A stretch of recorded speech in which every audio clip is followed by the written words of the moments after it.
Welcome to Relationship Talk, the podcast where we have real conversations about love, well-being, dating, and relationships.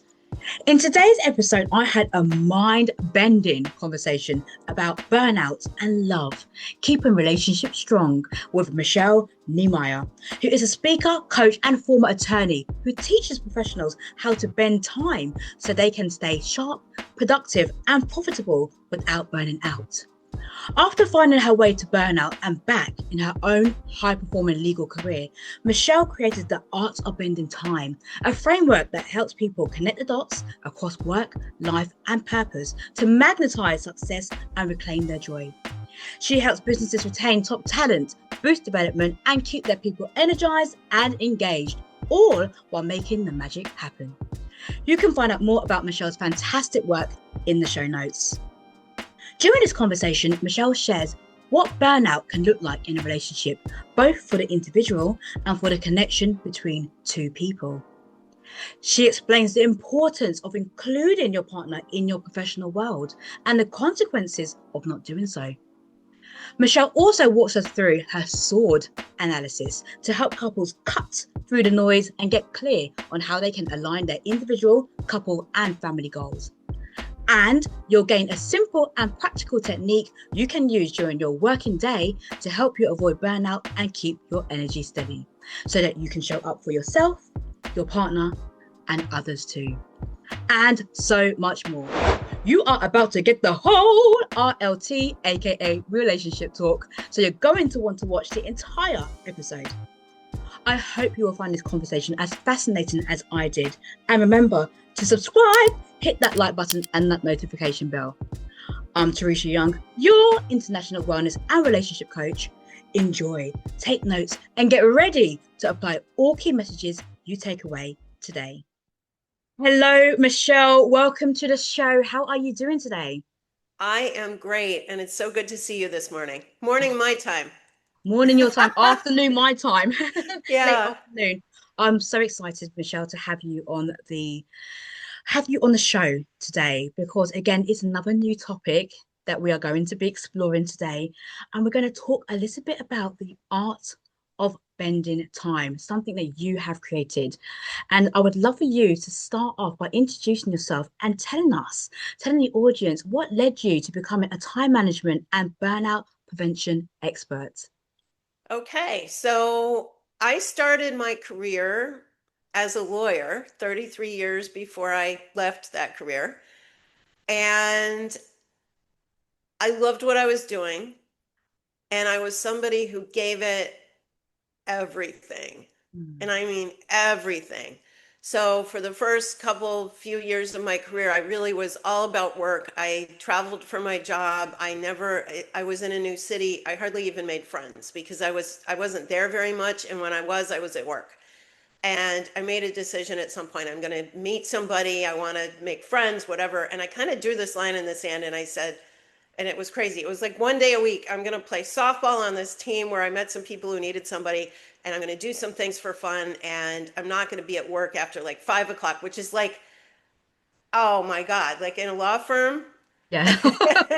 you don't walk out at 5 o'clock in a law firm, but I Yeah. did. I started doing that. And Wow. I met my now ex-husband, and we ended up choosing to move to Miami and got married, came here. I He worked in a very demanding chef job where he was a catering and banquets manager for a large hotel for a while. So his work schedule was like all over the place, and a lot of times like there was no time when he wasn't there at night until about midnight. I was working lawyer hours where I was there in the morning until about 8 o'clock at night. We overlapped sometimes. Yes. And this isn't a new marriage, keep in mind. Mm. And, ultimately we bought a house, we did various things. I started my own law practice. I put too much into really work. There were problems in the marriage that I don't know if they could have been solved, frankly, by my giving more of myself to this marriage. But the bottom line is, in the end, we ended up divorced. Mhm. And about 3 years after our divorce, I got really burned out. I mean, really burned out. I I went from being divorced to throwing myself 100% into work and community things I was doing that were tied to work. And then I went from that to crash and burn, still managing to keep up the facade, which happens with a Mm. lot of people who are burned out, Yes. but hated what I was doing. Didn't really want to go to work in the morning. Didn't want to socialize. Mm. Withdrew from as much as I could withdraw from. I mean, I just really withdrew in a big way Okay. and realized that, okay, this is a problem. I need to do something. And my go to was always exercise and eating better. And I knew that if I was in better shape, I'd feel better. That's to me like the first step. And I did that, but I didn't fully recover for quite a while. And it wasn't until I was diagnosed with an autoimmune disease. And I got really scared and I did a major deep dive into learning about holistic health Mm. and learning about how to live differently so that I had a lower level of stress. And there were a lot of components that ultimately turned into, I'm not going to say immediately, but kind of one day I woke up and went, wow, I love what I'm doing again. I'm having joy in life in a regular way. And so good stuff, right? Mm. And that was the point where I decided, you know what, I want to help other people and figure out a way to share what I've learned. Mm. And I started that as a course for lawyers about 2019. And now I'm providing that information and help to people all over the place. So it's really fun. And yeah, so that's how I got into it. That's absolutely the journey, the Yeah. journey. And so much of how we show up in life now is because of our lived experiences, and we have to experience it firsthand. And we think, why me? Why me? It's so that we are able to therefore help other people's from our own personal learnings. And what you have done is you've created something called the art of bending time. And I'm so fascinated by what that actually means and why you have called that, because bending time sounds like something really magical. It's like, how can you bend time? So can you elaborate a bit more on that? Yeah. And I wish I could show you the corner over here and this poster, which is Marco the Magi. Oh, My grandfather was a magician. So when people say magical, I'm like, yeah. And that's yes, kind of where that came from for yeah, me. So the reason I call it the art of bending time is yeah. that we all have the same amount of time in the day, right? Everybody has 24 hours, certain number of minutes. We don't know necessarily how long we're going to live, but we have in any given day, we've got the same amount of time. Yes. So why is it then that some people are incredibly successful, productive? They've done all these amazing things in their lives and they have an incredible relationship and they live in a beautiful place and they go on vacations and they've Mm. succeeded at work and all these things, right? And other people are struggling just to get up in the morning and get their clothes on and do their laundry on the weekend and get groceries and like show up at work and then spin their wheels. Mm-hmm. So the concept of the art of bending time is that you the amount of time you have isn't really fixed. If Yeah. it was, everybody would be in the same place. So I use a dog toy to this is my Amazing. example, okay? So the example is that with the art of bending time, let's say you're here Mhm. and you want to get over here. And if you were just traveling this time path, you would have to go this way, right? All the way to that spot over here. Yeah. But there are things you can do to make your time more effective. And when you use those things to make your time more effective, you can bend it and bring those points together. And now it's like this, right? Mm. It's no longer this long, hard path that you're doing by yourself and that you're doing at a low level of energy and you're doing without focus. And so it takes longer, right? That's Yes. the art of bending time. Amazing. And for those who are listening on audio, I would encourage you to bounce into the YouTube channel and have a look at that visual that Michelle has put, because it's really Yeah. useful to see And how, I'll describe that so yeah, that yeah, the people absolutely. who Yeah. are listening, what I used was It's actually a dog toy that you can put treats into, and it's a rubber, kind of like a hexagon. And when you squeeze it, you can put 2 points Mm, together, and it becomes a much shorter path. yes, the path of least resistance. I love that. So, what I'm hearing here, so we all have the same amount of time, we all have the same 24 hours. Now, if we don't effectively use that time management wise, it can lead to consequences like burnout, for example. And I know in our previous, in an earlier conversation that you had, is that you said that there is often a link between busy professionals, burnout, and even divorce. There can be a link between that. So, what does burnout look like in a relationship for people who are listening for it? Not just for the individual, but for the dynamics of the couple as well. Right. Well, burnout in general involves detachment. Mm. The World Health Organization has actually a medical definition of burnout. And I don't like their definition because their definition limits it to workplace stress Oh, and talks about, it's a high level of unadapted essentially workplace stress. yeah. It hasn't been dealt with, and detachment, a sense of emotional detachment. Mm. And when you have that emotional detachment, I'll tell you my definition of burnout is Yes. that it happens in all parts of your life. And if you're burned out at work and you come home and you behave differently, if you're Mm. burned out at work and you're emotionally detached, that emotional detachment doesn't disappear at the door of your house. It's something that you carry inside with you often, and it means that you're not as open to your family when you walk in that door. You Yeah. may pull away.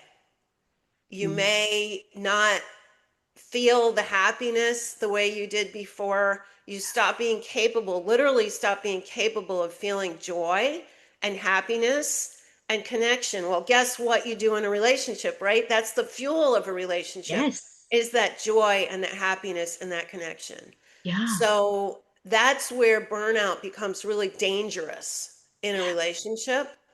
And it especially becomes dangerous because if the other partner doesn't recognize it, Mm. it feels to that person like rejection, Yes.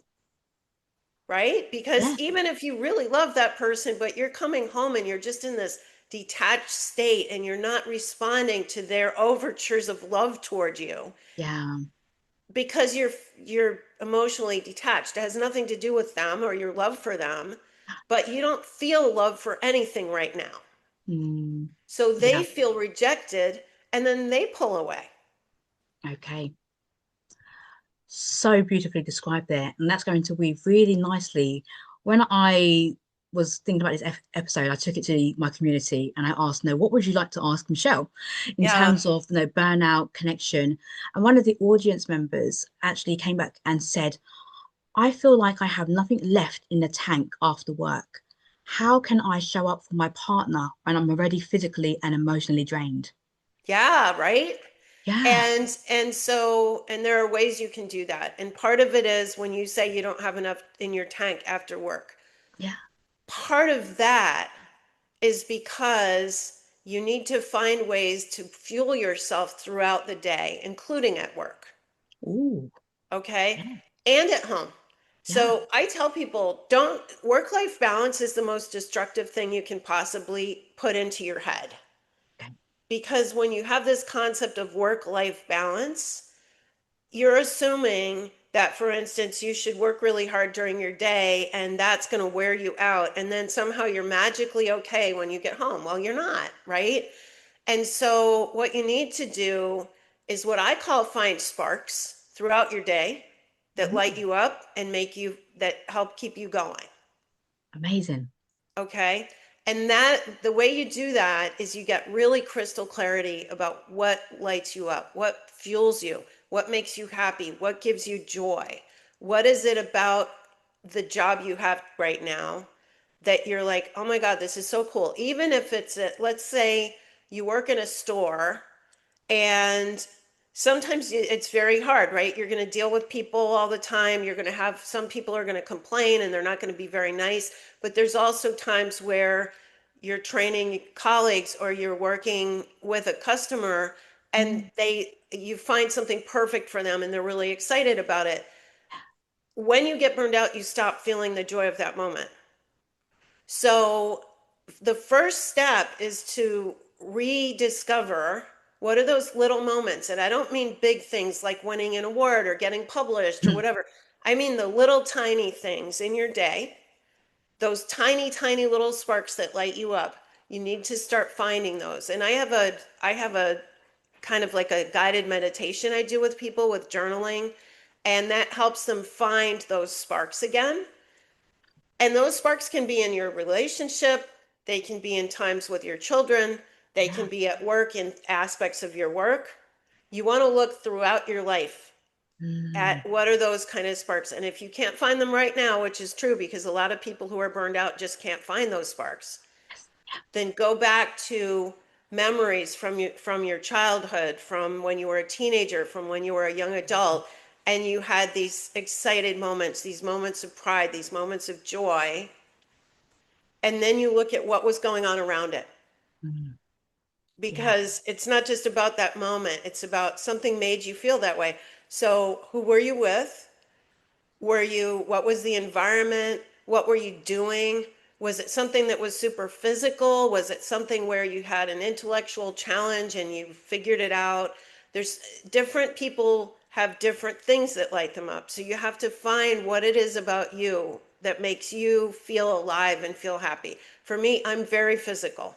Yes. So not getting exercise for me is like emotional death. Yeah. It happens really fast. If I'm not moving my body, Yeah. I'm not getting, like, I just kind of shut down a little bit and everything goes gray, I'll say. Like, it just becomes less vibrant.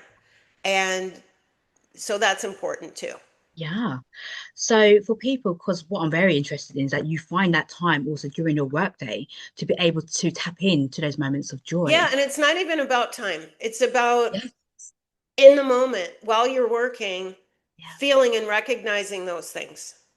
And Yeah. knowing Okay. that it's just feeling it. It's not even about, it starts not even to be conscious when you start doing this more and more, but you need to start it consciously and you need to be proactive about it. Yes. So for people who are looking to start it consciously, because we will get the excuse that I'm too busy at work to even Right. do that consciously. So how can we make that habitual at work? Do we set reminders on our phone? How do we start to educate the mind so that it becomes unconscious and we start I, just really I living it? have people start with gratitude journaling at some point during the day Hmm. where they recognize, just, think about three things that lit Yeah. you up today. Yeah. Think about, you know, go back and think about your day. Because you're right, sometimes you're just in a mode where you're like really Yeah. in flow. Frankly, if you're in flow, that's the best thing you can be, right? Yes. Because if you're in flow, you're getting work done. You're not, a lot of people lose the ability. That's another thing that happens to people when they're burned out, is that if they used to be able to connect with that flow state and get a ton of work done, all of a sudden they're sitting at their desk and they're reading the same paragraph 8 times and they are like, what is wrong with me? I used to be able to get so much done and now I can't even like read a paragraph, Hmm. right? Yeah. And that's another piece of it that becomes a problem in burnout, is that your productivity really goes down because you can't focus. Yeah. So let's look a little bit more at that. So we're looking at some of the symptoms of burnout. So there could be that emotional disconnect from your Yes. partner when you are at home. You've got the productivity aspect of it at work. What are the other symptoms of burnout? Those really are the big symptoms Yeah. of burnout. And a Mm, feeling of just disenchantment, yeah. resentment, like not liking, questioning your choices. Well, you've been doing something. I was a lawyer for 20 years when I became burned out. And for the first 10 of it, at least, I was really, really happy with it. And I had friends from law school who all hated their jobs and they complained about it all the time. And I was like, I don't understand because I actually really like what I'm doing. Yeah. And then I hit a point where I hated it. And I was looking at it going, what the hell was wrong with me? People send their kids to me to talk to them about being a lawyer, and I'd be like, don't do it. Right. And, Yeah. but they're really, that's part of it. You question even the decisions you made. And this is where it becomes very dangerous in a relationship Yes. because you've become detached. You've lost that connection. Yeah. And then you question, what am I even here for? And you end up Of divorced. course. Yeah. So I can If see your that spouse thread. hasn't left you already because you've made them feel like you don't like them Yeah. and that you don't want to be around them.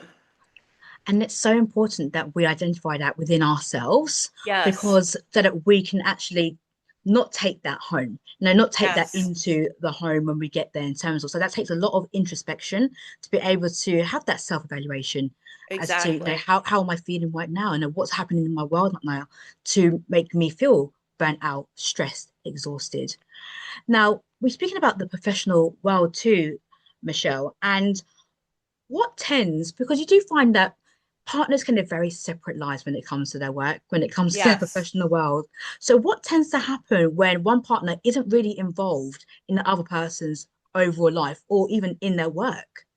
Well, and there are levels of involvement, right? Yeah, Yeah. I would never have brought my husband to work with me, take your man to work day at school, like kind of thing. No, like you don't do that Yeah. mostly. But I do think that there are often occasions where, whether it's a social connection with colleagues, whether it's events where people bring a spouse, whether it's getting involved in something together that would help, like, let's say, as a lawyer, it was important for me to be involved in community things so that I could have more reach into the community, make connections, and potentially bring in clients that way. And I was at one point on the Chamber of Commerce board, and they had events. Yeah. And I was married to somebody who wanted nothing to do with anything I was doing Mm. professionally, and he saw that as part of it. I think it made him feel small or something, that I was, instead of being proud of me being on the board, he didn't want to go there. And it was really a big challenge because I would go to those events alone, and he would resent that I was there. And ironically, we had marriage counseling near the end of our relationship. And one thing he did agree to do was go to some of those events. And Okay. by the end of the marriage counseling, where really I was kind of done, like enough that it wasn't going to be fixed. Yeah. But he told me that he enjoyed those events and that he really was having fun, and he was sorry he hadn't done it sooner. Okay. And, that's the kind of thing where you can go to something like that as a team and you can back each other up. You can support each other's goals, and you make some friends, you have socialization together in a Mm. context that's outside of your home or your group, your circle of friends. Yeah. And you see who that person is in a more professional realm. Yes. And you can love that person too, Yeah. Yeah. right? So, you can really be supportive and helpful. This is very old school and, something from many, many years ago and not today's society and whatever. But my grandmother was a real role model to me, and so was my grandfather. My grandfather retired as the chairman of the board of a Fortune 500 company, and they had related organizations all around the world. And my grandmother was a housewife, and she went with him on trips when he went to Europe or he went to Asia or whatever.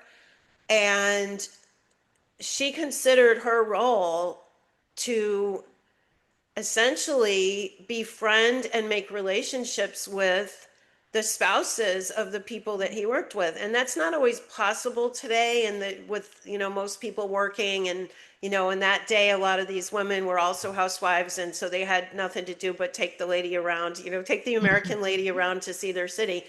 But she created genuine friendships in his work circles, Yeah. that lasted until they both died. Some of these people showed up at their funerals. Mm, yeah. It was amazing. And in her way, she was able to help him in his career. And today she would probably have had her own career. She probably wouldn't have been able to take all those trips, but she might have been able to take some of them. Yeah. And by her having an understanding of who the people were he worked with, he was able to come home on a day that things were hard and say, hey, you know what, this thing happened. And Yeah. she knew who he was talking about. Yeah. And she had an understanding then about his world, instead of him just coming home and trying to somehow have this work life balance, right? Yeah. Try to pretend like, oh, work is over and now I'm here and Yeah. I can't talk about the stress. Yeah. I can't share that with my partner. Mm. Instead, they truly were partners in this, where he had a teammate at home when he got Yeah. back from work.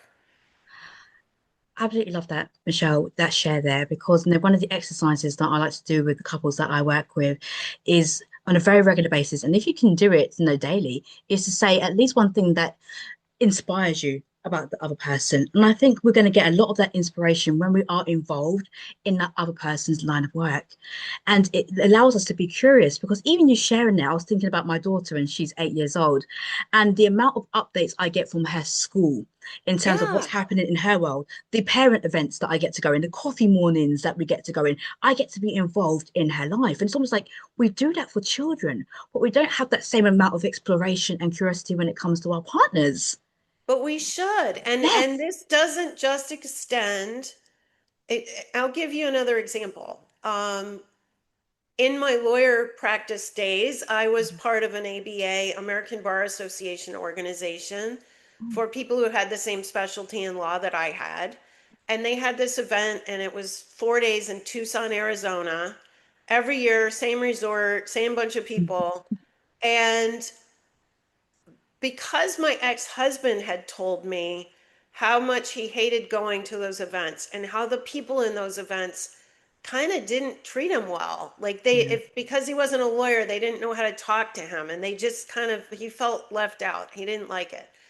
So I started making a very conscious effort Mm, to be inclusive to the spouses who were there. okay. I met a spouse who was the chairperson of a national organization that was like a philanthropic organization. I met another spouse who was really into architecture and historical preservation, and they were preserving an old home in the town that I had gone to high school in. It was fascinating meeting these people, and I made friendships with them that made my friendship with their spouse, who was a lawyer and who could refer me business, tighter than it would have been otherwise. Yeah. I was invited to dinners with law firms that wouldn't have invited me because the wife of the partner Mm, wanted me there. yeah. And I mean, that's an example of how you can cross that over. Yes. And just by acknowledging that, listen, like I'm there to connect with other lawyers, but those other lawyers are there with a family member. They're going to connect better with me when I'm connecting with their family member and them. And especially as a woman in business, because sometimes there's a threat level there if you're the woman who's only talking to the dude because he's the Mm, lawyer, right? And a lot of people do that. yeah. So, from that perspective, you are able to have a fuller and a more, I just think, a more holistic approach to all of your life, not just your job and not just your family, so Yeah. that you're both part of something that's bigger. And that's fantastic. And it's having that conversation with your partner to explain why it is important to you that they attend. Now, what is it actually going to do for you? What's it going to do for the dynamics of the couple? And for, you mentioned it as well, goals. You mentioned the word Yeah. goals. And I would love to go more into that with you, Michelle, because goal setting, goal alignment, and you have a tool, the sword analysis that you use in your work. Yes. I would love for you to run through that in terms of what that looks like for a couple. Okay, so the sword analysis is something this is like part of my ninja level of time management. You basically have taken now your clarity about who you are and what you want, and Yes. both individually and as a couple, you can use this tool. And what the tool gives you is it gives you a way to look at goals so that you can analyze the goals. You can see, so it's the SWORD is an acronym. Mhm. So if you imagine, it's very simple. You could do it on a piece of paper for any, you do it by goal, but then you can sort of overlay your SWORD analyses and see how they Mhm. connect. And Okay. that's when the real magic happens, is when you start connecting those things. Yes. So let's say that you've got a couple and the wife is, I'll just say a lawyer because that's what I'm familiar with, and she's working in a law firm and she wants to become a partner in that law firm. Okay. And she has certain business development goals because to make partner, they kind of expect you to be able to bring in business. And let's say the husband is a general contractor and he builds Mhm. houses and he works in the community where this law firm is. Okay. And and his goal is to build his business and make it big and do very well financially to support the family and the family goals are, let's say they want to buy a bigger home or they want to buy a vacation home, and they have children and they want to pay for their children to go to the best colleges. And I know it's not as bad for you guys over there as it is for us here, but college can be expensive, Yeah. and so you want that. And you're working together to make those things happen. So you'd have three different swords, right? You'd have a sword about her making partner. You'd Mhm. have a sword about him growing his business. Mhm. And you'd have a sword about the family goal, let's say college for the children. Yes. Okay. And college for the children might include, how do they get into the best college, right? You want to get them into the best college and then you have to pay for it. Yes. So what you would do is on one of those goals, let's use the wife's goal as an example. Yeah. You start with strengths. Shrimps. Okay. So let's say her strengths right now are she went to a great law school, it's got a good reputation, it looks good for her. She's had success in some of her cases. She works in a good law firm that has a possibility of partnership. Mhm. She might not. Maybe she might work in a firm where she knows she's going to have to leave and go someplace different, and she needs to meet people for that. Whatever. But you figure out what your strengths are. Okay. What do you Shrimps. Yeah. have right now? Well, one of your strengths is your spouse. One of your strengths is the fact that in her case, her husband is a general contractor. He's in a business where he builds houses. He's Yes. probably in a business where he has to do contracts for his business. Mm. He has vendors and customers who also need to do contracts for their businesses. He Yes. has people that he knows who hire lawyers. He has people who he knows who know people who hire lawyers, and they're not in her circle. Mm. Okay, so right there, she has a strength in her husband in that he can help introduce her, even if Yeah. he's not selling her, so to speak. Yeah. Just by inviting some people to the house and hanging out and having fun and getting to know those people better together, Yeah. he is now broadening her circle, so to speak, making her world bigger so that Mm. she has exposure to people she never would have otherwise. And they Okay. might have never talked about that because they saw her world is so different from his world. It's not Yes. right. Yes. And she's going to know people. Well, guess what? He builds houses. She's a lawyer in a law firm. Who buys houses? Mm. People who make money who want to buy a house, right? So Yes. she may be in a position to be like, oh my God, this is so cool. My husband did the greatest thing, and there's an open house. And would you people from work come to my husband's Mm. event Yes. because he's showing off this really cool new house and this concept he has? And I'd love for you guys to see it and just to be there so that we can show my husband our support. Mm. Yeah.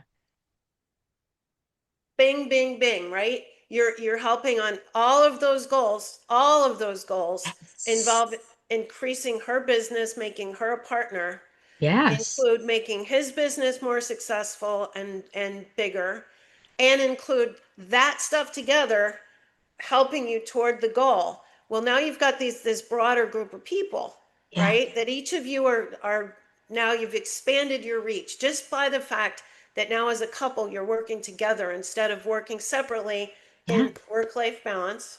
Now you're a team, you're working together. And because you have this broader reach, well, guess what? She has a partner in her law firm whose wife maybe is a professor in a college, or he's got somebody he's connected to who might be able to help with something related to the kids, not just that they're making more money, but that they're Mm. making deeper connections with people who could help with other aspects of those goals. Wow. Yes. I see that. So, and when you sit down and you consciously plan this and you say, who do you know who could help me with this Yeah. on both sides, right? And Yeah. in the bigger picture sense, all of a sudden you're literally, you know so many people that you don't realize you know. Yeah. Even if you go one level, like I have homework I give all of my clients, and the homework is to go home with a SWOT analysis and to think about if it's a work goal, who do Yes. I know in my personal life? Mm. Now, if you're married, you do that with your spouse. Who do Yeah. we Okay. know? Yeah. Who do we know who might know something about this that could help me shortcut the learning curve to make this goal happen? It's powerful. It is. It's moving from the I to we. It's Yes. and I think that's such a power. It's a power move actually Yes. to make you a power couple. So you would go through because you said it as an acronym. So you would go through to the next one, which is The S, W. W, so the S is strengths, Yes. W is weaknesses. So the W is what's the gap? What do I need? I might need money. I might need connections. I might need to take a class. I might need to get a certification or a degree or Hmm. and that's another place where, frankly, if you're part of a couple Yes. and you're saying, I can't go back to school because I have to pick the kids up in the afternoon, or I have to do X, Y, or Z. That's where, as a couple, you can say, okay, this is going to further our goals Yes. together. So, how do we make it happen Mm. as a Yeah. couple? Maybe we hire somebody. Mm. Maybe one of us helps and the other, we fill in for each other, but we figure it out. Yeah. Okay. And then we take it, the O is opportunities. What is this goal? If I reach this goal, what Mm. is this going to give us? What is this going to do for me? What is it going to do for us as a family? And then the risks are things like, and this is a big one with people's careers. Sometimes the risk is that the opportunity cost is you're losing time with your family. It might be a lot Mm. of time. You might be Yeah. traveling internationally. You might be, there's different things like that.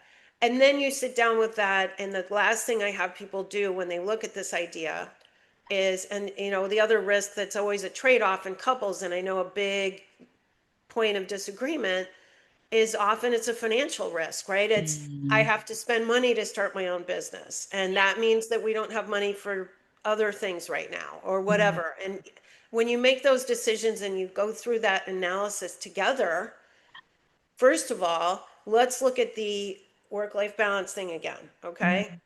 If you haven't done that together and you're coming home and you're just saying to your spouse, I have to spend $100,000 to do this, so we're going to have to cut off X, Y, and Z. And you're not part of the decision as much as you're just being told you have to give up stuff.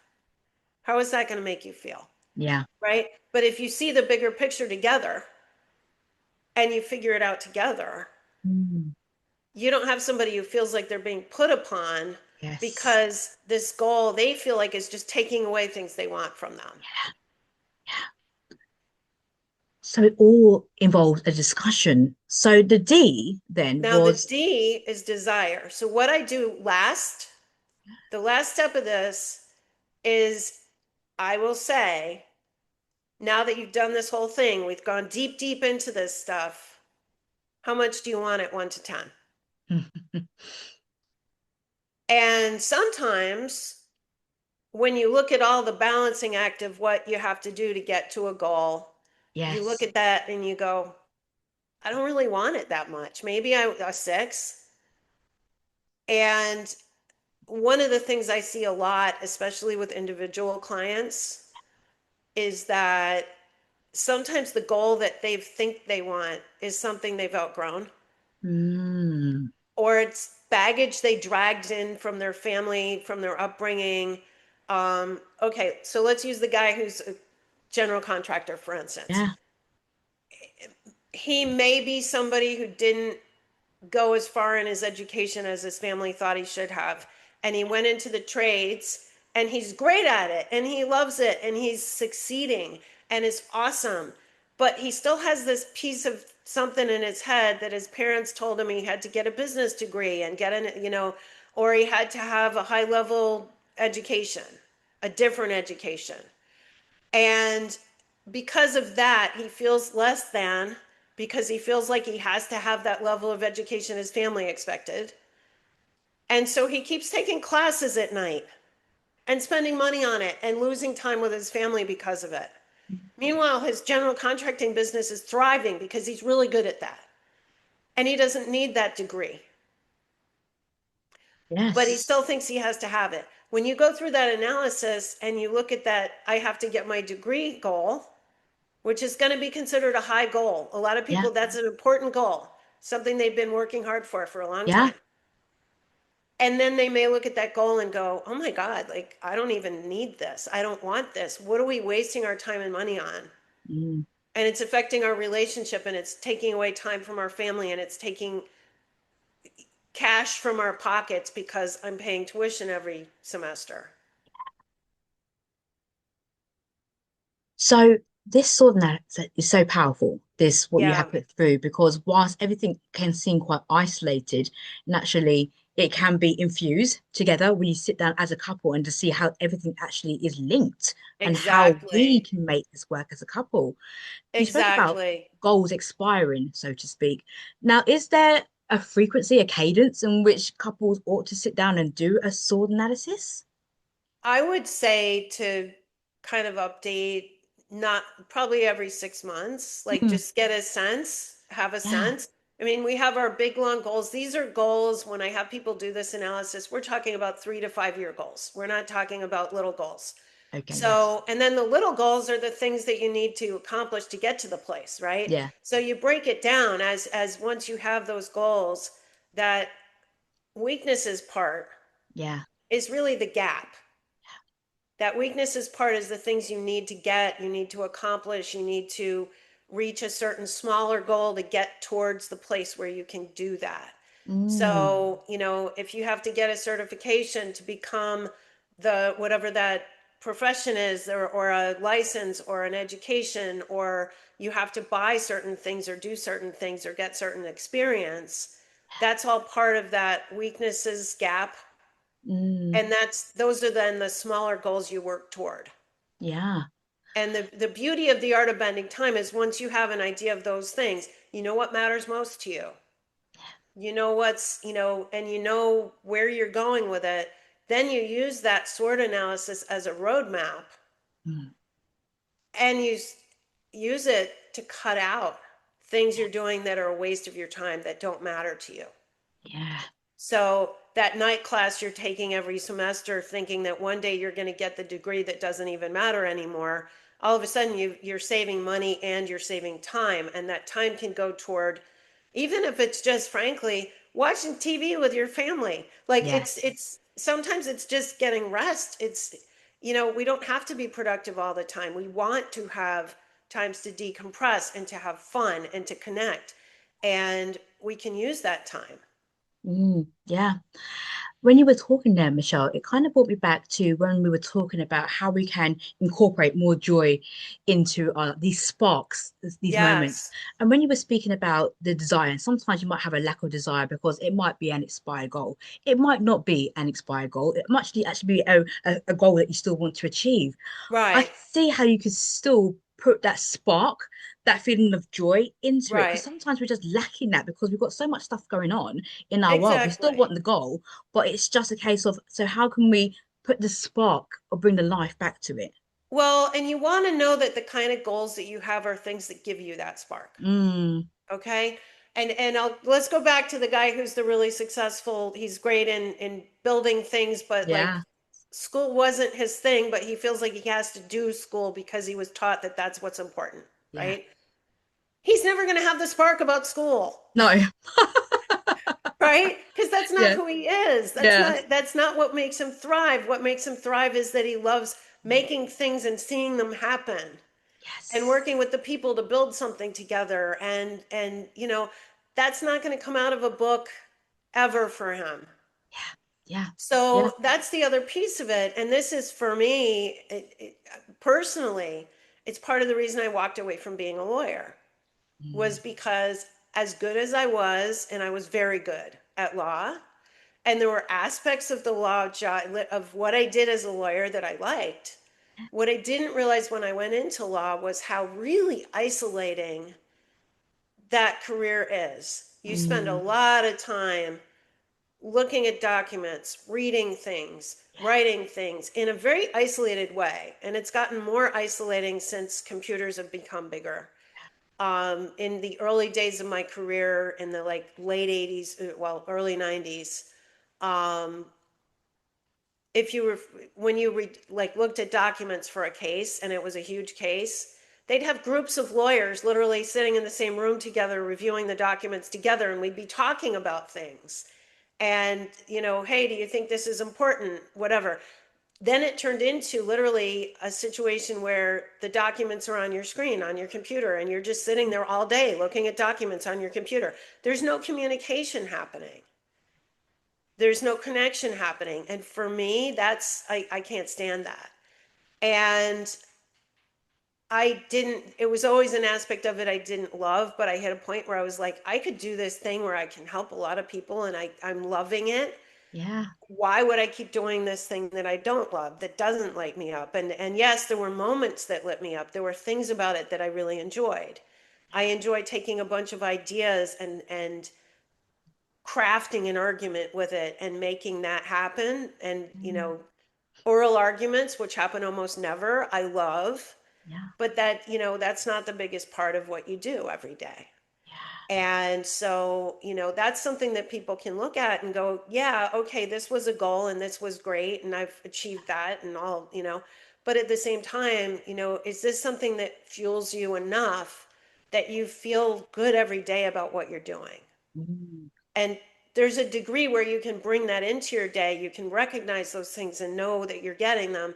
But there's also a point where for some people, it's just like, hey, I'm not getting that, enough of it.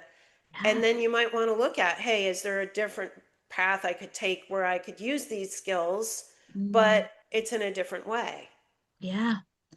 That's such a level of exploration. And I love the fact that you've delved really deeply into that.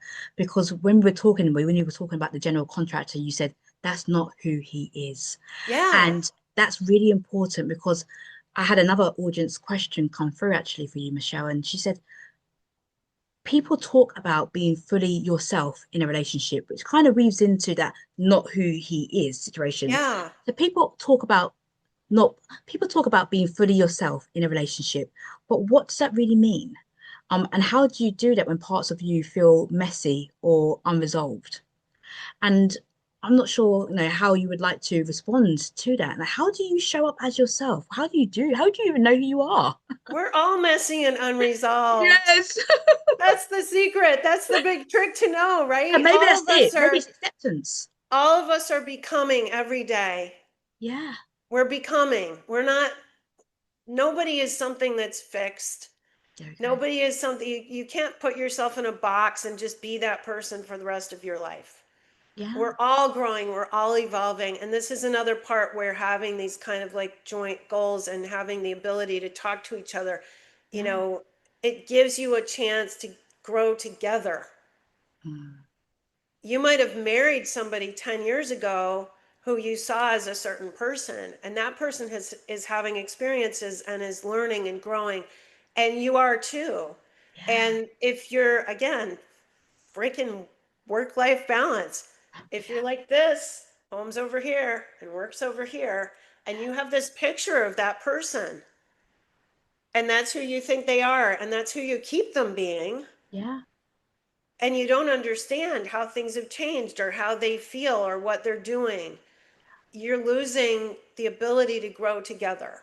Okay. Where you can be a support to each other, all of a sudden, maybe, you're keeping yourself in a certain box because you think that's what they want of Mm. you. And you're Yes. keeping them in a certain box. And at some point, those boxes just might float away Yes. because they're not who you are anymore. Yeah. And one of the words that you used before was when you was talking about that law situation was communication and connection.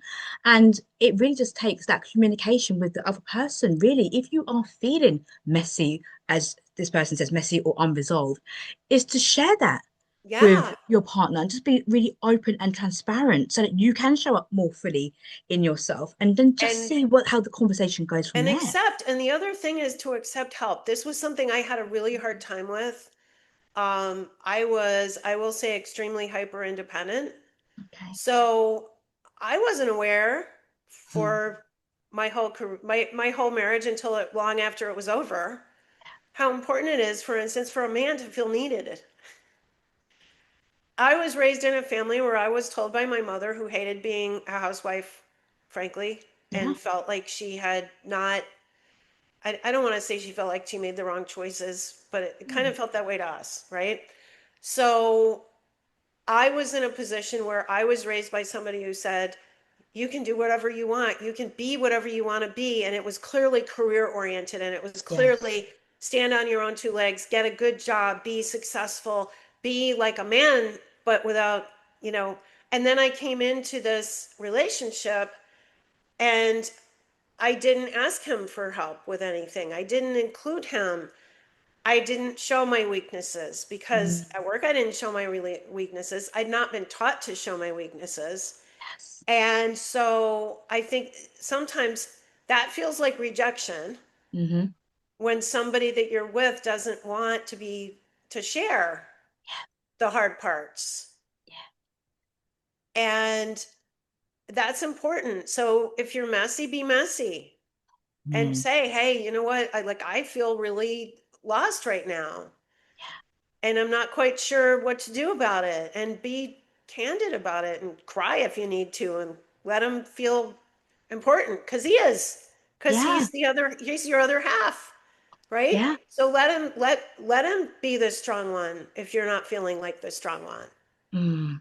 That's such an empowering way. It's to lean into the vulnerability, lean into Yeah. that vulnerable space and share the hard parts so that the other person can feel quote unquote useful and helpful in that And dynamic loved and and important and love. relied upon, right? It's all those things. Yes, absolutely. You have done a lot of self-discovery. I can see what you've shared. You've done a lot of self-exploration to know yourself more fully. One of the questions I like to ask my guests is, what is their personal definition of love in terms of romance? What does that mean to Michelle? It's so many things, right? Mm. It's that being with that person does light you up, which isn't going to happen all the time 100%. And that's just reality, right? But seeing actively, just seeing those things, there are things about that person that drew you to them. There's chemistry, there's some sort of something magnetic about that you were impressed by about them, or that they did a way they behaved made you feel special and important and beautiful. Having that is important. Nurturing that matters so much. But having that connection where you're each other's most important person and knowing that you are each other's rock, Yeah. and acting in your partnership in a way that keeps that person in the role of being your most important person. Mm. And when you do truly love someone, in my opinion, you do those things. Wow. You don't push them away and you Mm. don't make them a peripheral home is over here, but work is the most important, and that's what I'm about. Yes, yes. That's a really conscious relationship, isn't it, Yeah. Michelle? It's a really conscious relationship to But bring there's that, also that magic. that yes, And in some ways that magic, it's fueled by that, right? It's fueled by always like making sure that person knows that they're important and they are your other half. yeah. That's so, so wonderfully described there, Michelle. I absolutely love how you described that there and just making each other the most important person. I just think, Yeah. wow, just to have something that you are my most important person. I just think that's such a lovely feeling to have for people to know that I am the priority, I Yeah. am there, which because we can have so many things, we can feel like we are the side person. No, we're side swept. So thank you so much for that share, Michelle. We are going to start to bring this conversation to such to a close. And can I just say that it has been so fascinating and so enlightening, all that you have shared. There's so much that the listeners can work through to understand more about themselves, to understand more about burnout, time management, the sword technique as well. Making sure that your partner, your teammates, your buddies, and I Yeah. think that's really bringing the involvement into each other's worlds. I just think there's so much there that You're people can like a take away. bundle of energy expressing yourself out into the universe, right? And you're doing Yes, it together. yes, yes, absolutely. Doing it together. I love that. One of my favorite acronyms is TEAM, TEAM, which is together, everyone achieves more, or together, each achieves more, because we can achieve so much more together.